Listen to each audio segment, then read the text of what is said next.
Gold, trusted gold buyers. మీరు తాకట్టు పెట్టిన బంగారాన్ని విడిపించి ఈ రోజు ఉన్న మార్కెట్ ధరకు కొనబడను.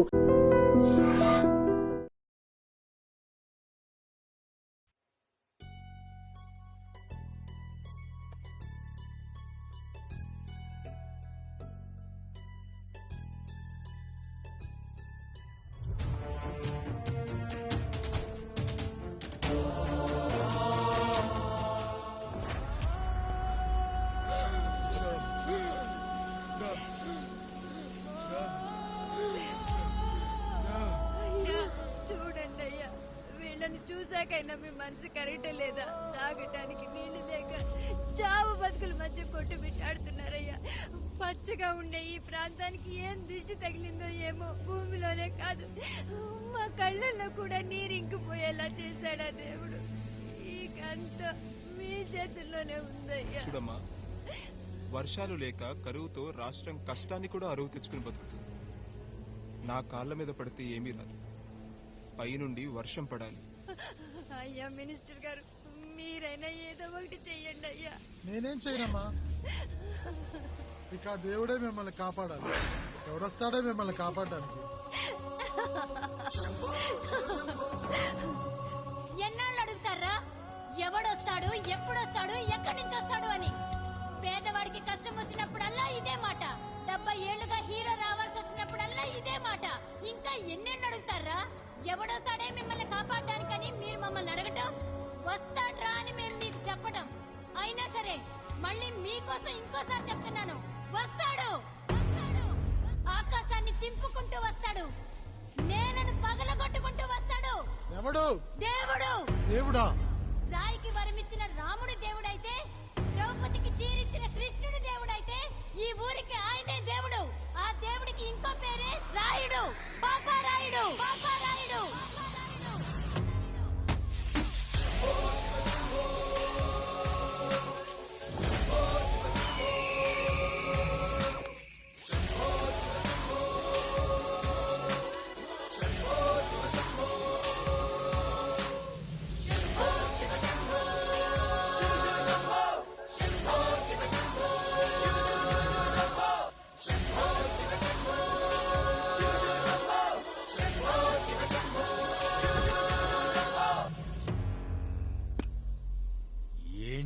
సమస్య?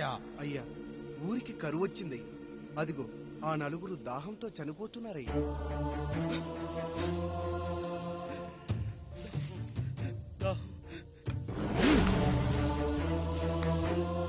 పాపారాయుడు తీర్పు ప్రకటిస్తున్నాడు. ఈ గ్రామం ఇంతకు ముందెప్పుడు ఎదురవ్వని సమస్య. అందుకే ఈ సమస్యని నా సర్వేంద్రియాలను కేంద్రీకరించి, నవరంధ్రాలను బిగించి ఆలోచించి ఈ నా తీర్పు ప్రకటిస్తున్నాను. దాహంతో అలమటిస్తున్న ఆ నలుగురికి వెంటనే బావులు తవ్వించి వాళ్లకు నీళ్ళివ్వండి. అంత సమయం లేదయ్యా. మరో 5 నిమిషాలు వారి చేత నీళ్లు తాగించిపోతే చచ్చిపోతారయ్యా.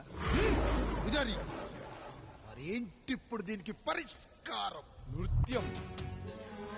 సంగీతానికి శిలలు, నృత్యానికి మేఘాలు కరుగుతాయని శాస్త్రం చెబుతుంది. ఆ నాట్యానికి ఆకాశం కరిగి వెంటనే వర్షం పడాలి. అందుకు ఆ నటరాజైన శివుడే మార్గం చూపించాలి.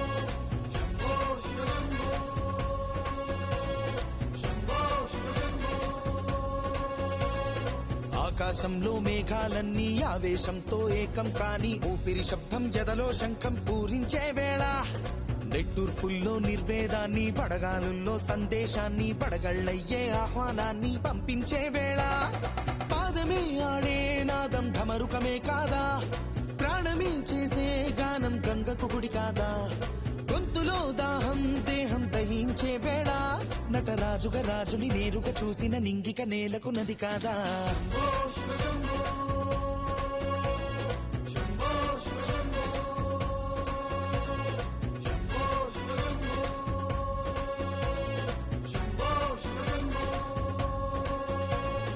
నిమిషం విషమైతే కళమే సిద్ధం అని చెప్పే శివతత్వమే వేషం వేయించే నాట్యం చేయిస్తే మేఘం పులకించదా ఊరికే బాధే మోసే రాజే కాడంటూ ఊరికై యుద్ధం చేసే శక్తి ఉందంటూ మండిన హోమంలోన సమిధే తానంటూ తన దేహమే మబ్బుగా స్వేదమే బానగ గొంతులు నేరుగా తడిపేనా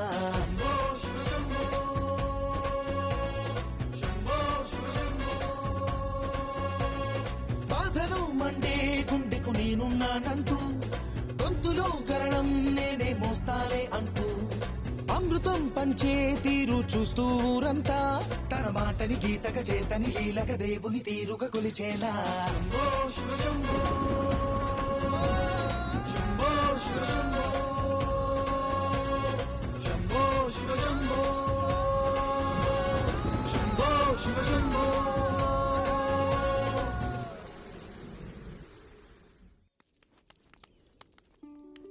అయ్యా దేవుడిచ్చిన ప్రసాదం అనుకుని నలుగురిని కన్నాను, ముగ్గురికి పెళ్లి చేయగలిగానయ్యా. ఈ ఊరు ఏమిచ్చినా మీరు తీసుకుంటారు కదయ్యా, ఇది మిగిలిపోయింది, తమరే ఏదో ఒకటి చెయ్యండి అయ్యా.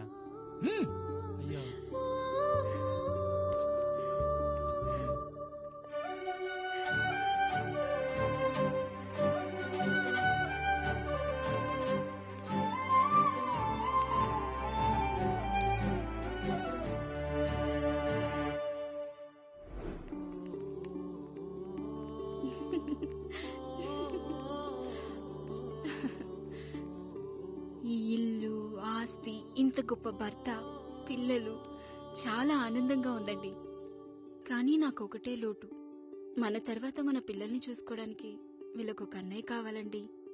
అచ్చం మీ పోలికలతో వీళ్ళకొక అన్నయ్యని కందామండి. నువ్వు అడుగుతే కాదనగలనా?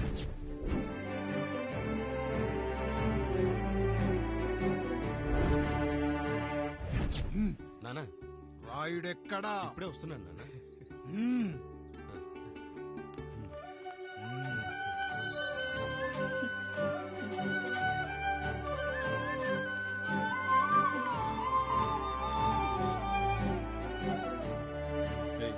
చూడరా, మీ అన్నం మీద పగ తీర్చుకోవడానికి నీకు ఇదే సరైన సమయం. పర్లేదంటావా? ఏం పర్వాలేదు. అయ్యా ఎరా రంగా, ఏం కావాలో అడగరా.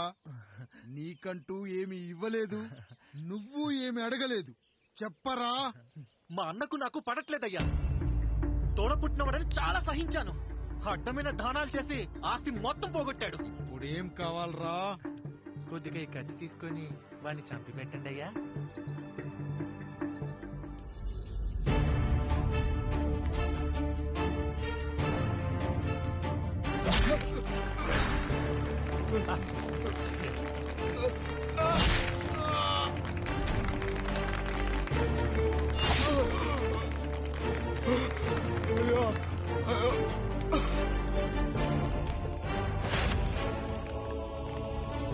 నాయుడు, అన్యాయంగా మా నాన్నని చంపేశావు. గుర్తుంచుకో, ఈ నాయుడి కొడుకు నీ కుటుంబం పాలిట సైనికుడిగా మారబోతున్నాడు.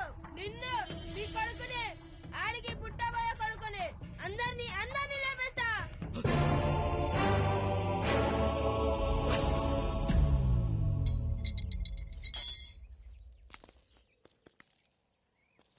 ఏం జరిగింది? మీరు హత్య చేసినట్టు ఇప్పుడే సమాచారం అందింది. తగిన సాక్ష్యాధారాలు పరిశీలించిన పిమ్మట మీకు యావజ్జీవ కారాగార శిక్ష, 2000 రూపాయల జరిమానా విధిస్తూ అరెస్ట్ చేస్తున్నాం. అయ్యగారు నా కోసం చేసిన త్యాగాన్ని హత్య అంటుందా మీ చట్టం? ఇదెక్కడ న్యాయం? మనిషికి ఇచ్చిన మాట నిలబెట్టుకుంటే అరెస్ట్ చేస్తారా? ఏ దేశంలో ఉంది చట్టం? నన్ను ఏం చేయమంటారు రాయుడు గారు? 9వ తరగతి చదివి ఊర్లో గాలికి తిరుగుతున్నా నన్ను మీ మనిషి ఒకడు పోలీస్ స్టేషన్లో ఉండాలని నన్ను ఎస్ఐన్ చేశారు. సాటి మనిషిని స్వేచ్ఛగా హత్య చేసుకోలేని దౌర్భాగ్య స్థితిలో బతుకుతున్నాం మనం. మీరు చేసిన ఈ గొప్ప పనిని అర్థం చేసుకునే సంస్కారం, విఘ్నత, విజ్ఞానం మాకు లేవు సార్, మాకు లేవు.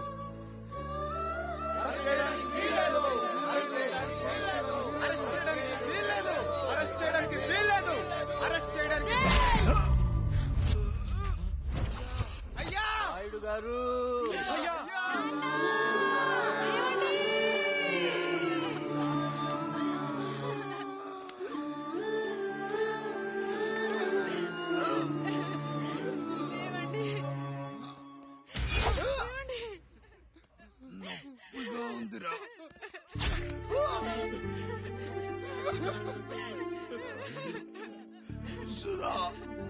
నేను లేకుండా ఎలా ఉండగా?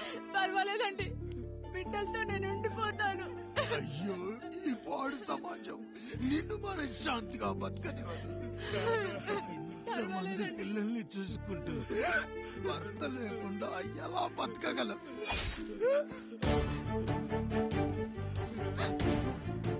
వద్దండి.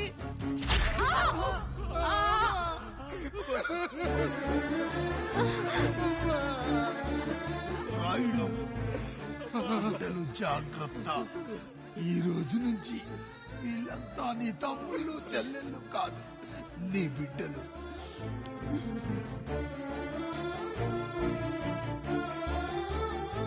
ఎక్కడికి వెళ్ళండ్రా. నీ కష్టం వస్తే ఒక్కసారి నాన్న అని పిలవరా. ఆ సమాధిలోంచి అయినా లేచొస్తా.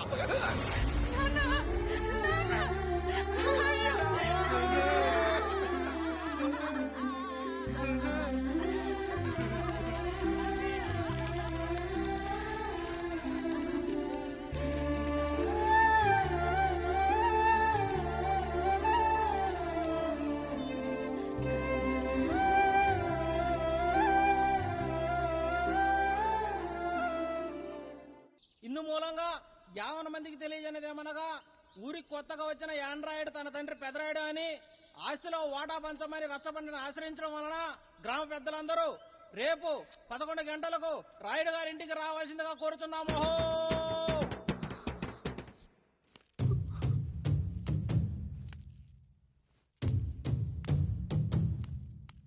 ఎందుకొచ్చారు? తన తాత పాపారాయుడు గారు ఆస్తి తనకు కూడా కావాలంటూ పంచాయతీలో ఫిర్యాదు చేశాడయ్యా.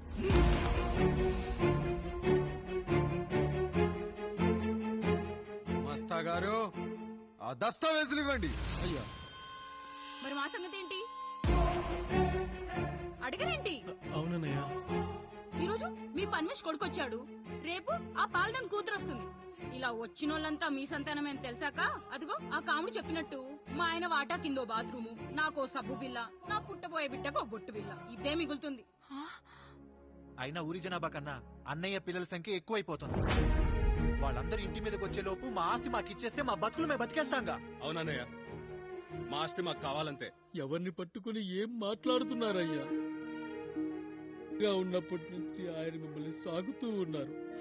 ఈ రోజు పెరిగి పండయ్యాక మా దారి మేము చూసుకుంటా అనడం న్యాయం కాదయ్యా, న్యాయం కాదు. ఏ ఆయన నీకో కొడుకునిచ్చాడా? వాడి పేరేంటి? ఐఫోనా? ఎరా, ఆస్తి కావాలా? 4 బ్రష్లతో తోముకుంటే ఎక్కడ విడిపోతామో అని నా బ్రష్ టూత్ పేస్ట్ నీకు త్యాగం చేసినప్పుడు అప్పుడు అడగాల్సిందిరా, అన్నయ్య ఆస్తి కావాలి అని. ఎరా, నేను వాడిపారేసిన లంగోటాలు మార్చి మార్చి చొక్కాలు చేతిగుడ్డలుగా వాడారే, అప్పుడు అడగాల్సిందిరా, అన్నయ్య ఆస్తి పంచు అని. నువ్వు 6 నెలల పసికందుగా ఉన్నప్పుడు పాల కోసం ఏడుస్తుంటే నిన్ను తీసుకెళ్లి పసుల దొట్లో కట్టేశానే, అప్పుడు అడగాల్సిందిరా, అన్నయ్య నాకు ఆస్తి కావాలి అని. మా తండ్రి గారు పాపారాయుడు పోలికలు నాకు, నా పోలికలు ఆండ్రాయిడ్కి. అసలు మా కుటుంబంలో ఏ పోలికలు లేని మీకు ఎందుకు ఇవ్వాలరా ఆస్తి? ఆస్తి లేదు, గీస్తి లేదు. Get out, get out, get out, get out, get out అని నేను అనొచ్చు, కానీ అనగలనట్రా? అనలేను. ఎందుకంటే మీరంతా నా తమ్ముళ్ళు, నా చెల్లెళ్ళు. రక్తం తాగిన దోమ కూడా వెళ్లేటప్పుడు కృతజ్ఞతగా ఏ మలేరియానో టైఫాయిడో వదిలి వెళ్తుంది. కానీ రక్తం పంచుకొని పుట్టిన మీరు ఈ అన్నయ్య కోసం ఆస్తి కూడా వదల్లేకపోతున్నారు కదరా. గుమస్తా గారు, నా యావదాస్తి నా తమ్ముళ్లకు చెల్లెళ్లకు వాళ్ళ పేర్ల మీద రాయండి. నాకు చిల్లి గవ్వ కూడా అక్కర్లేదు. ఇక ఈ ఇంటికి నాకు ఎటువంటి సంబంధం లేదు. లక్ష్మి, సావిత్రి, మీ చీరలు విప్పేయండి. ఇక్కడికి వచ్చేటప్పుడు ఏ చీరలు కట్టుకున్నారో వెళ్ళేటప్పుడు కూడా అదే చీరలు కట్టుకోండి. వెళ్ళిపోదాం. దస్తావేజులు తీసుకురండి.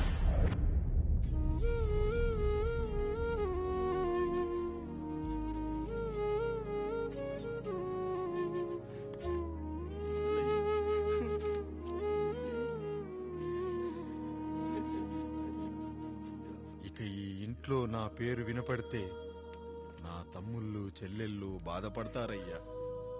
ఈ ఇంట్లోనే కాదు, ఈ దస్తావేజులో కూడా నా పేరు ఉండకూడదు. నేను ఇక్కడ సంతకం పెట్టి వీళ్ళ మనసు నొప్పించలేను. అయ్యా మొత్తం వదిలేసి మీరెలా బతుకుతారయ్యా? ఎండకు నీడలా, వర్షానికి గొడుగులా నన్ను ఇన్నాళ్ళు కాపాడింది. కష్టాల్లో సుఖాల్లో నాకు తోడుగా నిలిచింది. నా నిజమైన ఆస్తిని, కుటుంబ గౌరవాన్ని కాపాడింది. ఇదేరా నా ఆస్తి, అంతస్తు. ఇదే మా నాన్నగారిచ్చిన లంగోట. బంగారం లాంటి తమ్ముళ్ళు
ఏంటి పండు ఇలా వచ్చావు? అయ్యా తప్పు జరిగిపోయింది పెద్దయ్య. ఏం జరిగింది? అసలే నువ్వు ఒట్టి మనిషి కూడా కాదు. ఒక్కసారి ఇటు చూడండి అయ్యా.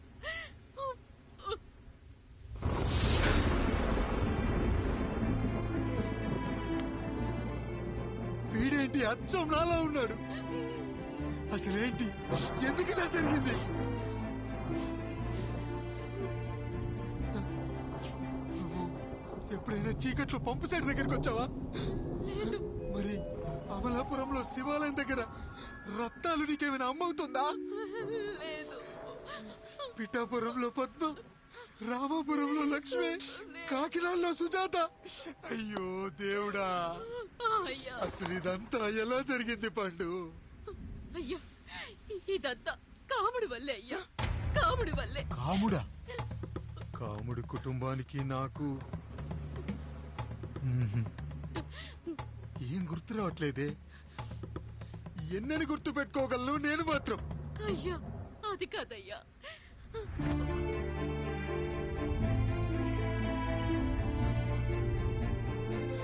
అలా రోజు మీ ఫోటో చూసి చూసి అచ్చం మీలాగే పుట్టాడు. అయ్యో, నా పోలికతో బిడ్డ కావాలనుకోవడం ఏంటి పండు?